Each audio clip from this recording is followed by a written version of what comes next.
हमारे देश को आज एक मजबूत रीढ़ की हड्डी की जरूरत है जो किसी के सामने झुके ही नहीं।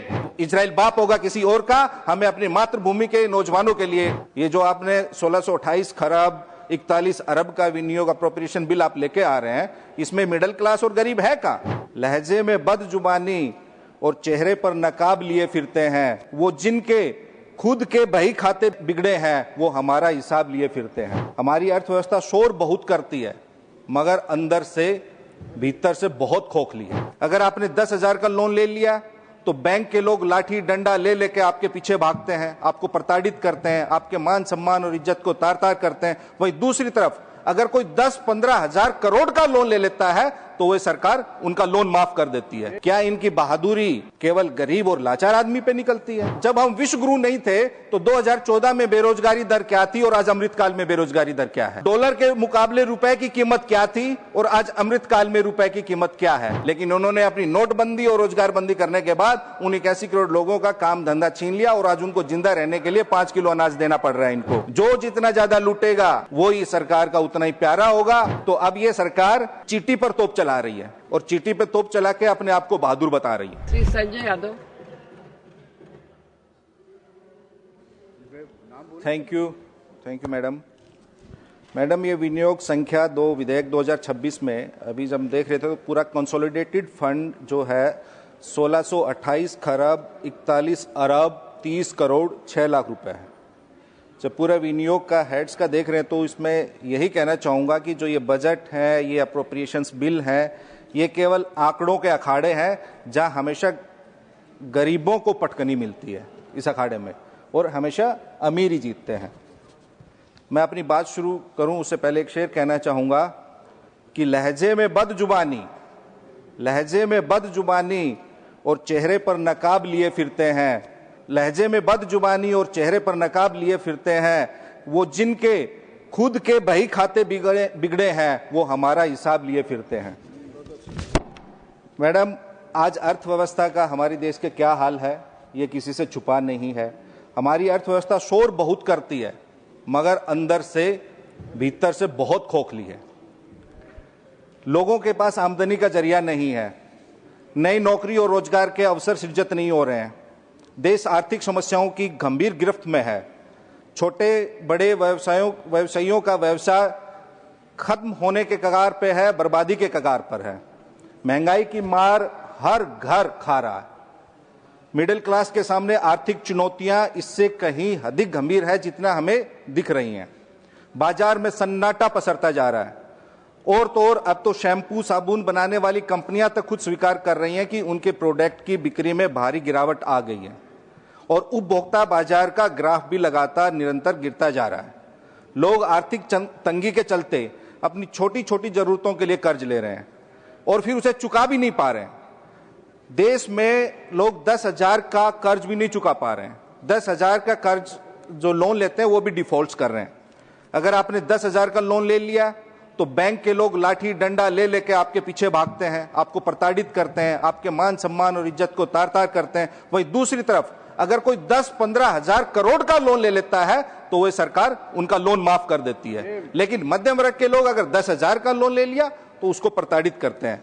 आम आदमी का 1-2 EMI बाउंस हो जाए किसी कारणवश से, उस आदमी को बैंक खास तरीके से प्रताड़ित करके उनका जीना हराम कर देते हैं और वहीं बड़े सरकार के जो इनके लाडले हैं, दुलारे हैं, प्यारे हैं, वो बड़े बड़े उद्योगपति अरबों का खरबों का लोन लेके आराम से विदेश में फुर हो जाते हैं तो उनको ये कुछ नहीं कहते। क्यों? क्या इनकी बहादुरी केवल गरीब और लाचार आदमी पे निकलती है? क्या इनके नियम खाली गरीब के लिए और अमीरों के लिए ये खाली उनको छूट देते हैं? अब मैडम कोई भी बात करो, चाहे अर्थव्यवस्था की बात करो, चाहे आप ज्वलंत मुद्दों की बात करो, किसान की बात करो, कृषि की करो, रोजगार की बात करो, तो ये देश को 2014 से पहले के मोड में लेके जाते हैं। इनका गियर 2014 से शुरू होता है। अब हम पूछते हैं 2014 से पहले जब हम विश्व गुरु नहीं थे, हम तथाकथित अमृत काल में नहीं जी रहे थे, तो उस वक्त जब हम विश्व गुरु नहीं थे तो 2014 में बेरोजगारी दर क्या थी और आज अमृत काल में बेरोजगारी दर क्या है?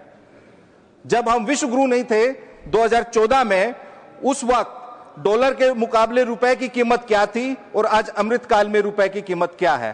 पिछले 10 साल में मोदी सरकार के कार्यकाल में 35% रुपए की कीमत गिरी है।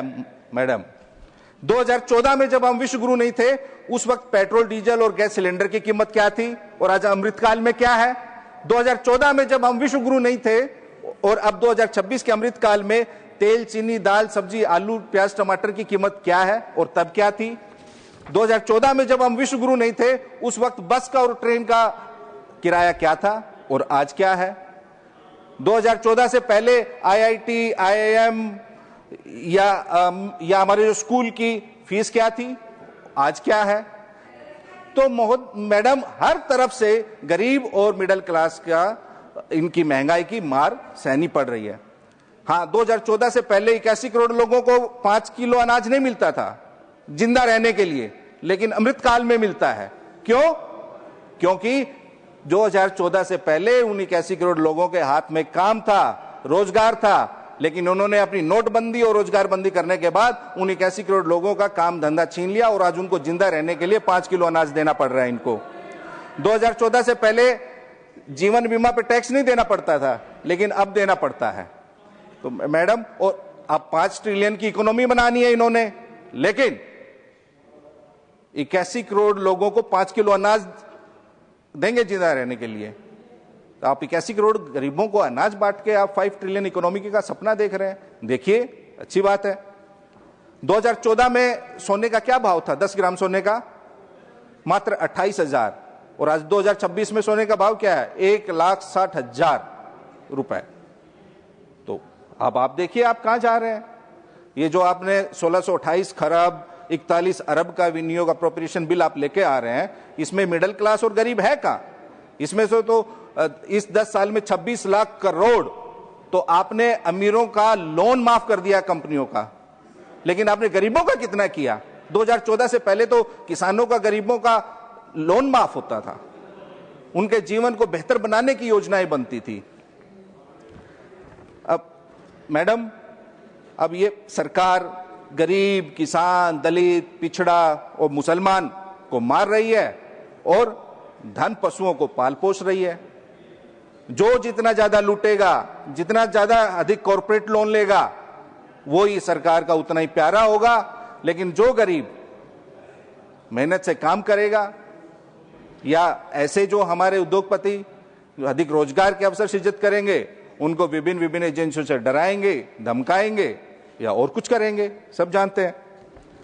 तो महोदय, मेरा यही कहना है मैडम स्पीकर कि किसान के लिए, नौजवान के लिए, गरीब के लिए इस सरकार ने गरीबी, महंगाई, बेरोजगारी खत्म करने की कोई ठोस नीतियां नहीं बनाई है, कोई योजनाएं नहीं चल रही है। मनरेगा जैसी जो योजना चलती भी थी, जहां ग्रामीण भारत में हमारे लोगों को रोजगार भी मिलता था, उसका भी केंद्रांश और राज्यांश का जो 90 और 10 का अनुपात था वो भी घटा दिया और उस पूरी योजना को समाप्त करने की ओर पे एक नई योजना की इन्होंने शुरुआत की। तो कहना यही है, इस सरकार का गरीबी पे, बेरोजगारी पे कोई ध्यान नहीं है। हमारी रेलवे की या सेना की जो नौकरियां थी वो भी खत्म कर दी हैं। तो अब ये सरकार चीटी पर तोप चला रही है और चीटी पे तोप चला के अपने आप को बहादुर बता रही है। तो ये कहना है कि बीमारी है कैंसर की और ये इलाज कर रहे हैं सिर दर्द का। तो ऐसे में तो इस देश की गरीबी, बेरोजगारी दूर होने से रही। तो अगर देश की अर्थव्यवस्था को मजबूत करना है, आपके देश के जो नौजवान, इस देश की ताकत है, उनको नौकरी देना है, उनके लिए रोजगार के अवसर सृजित करने हैं, तो आपको उनके अनुसार नीतियां बनानी होंगी। और उन लोगों को 56 इंच का सीना नहीं, हमारे देश को आज एक मजबूत रीढ़ की हड्डी की जरूरत है जो किसी के सामने झुके नहीं। हम एक संप्रभु देश हैं, अपनी नीतियां खुद बनाएं, किसी अमेरिका और इजराइल के कहने से नहीं। वो इजराइल बाप होगा किसी और का, हमें अपनी मातृभूमि के नौजवानों के लिए नीतियां बनानी है। Thank you.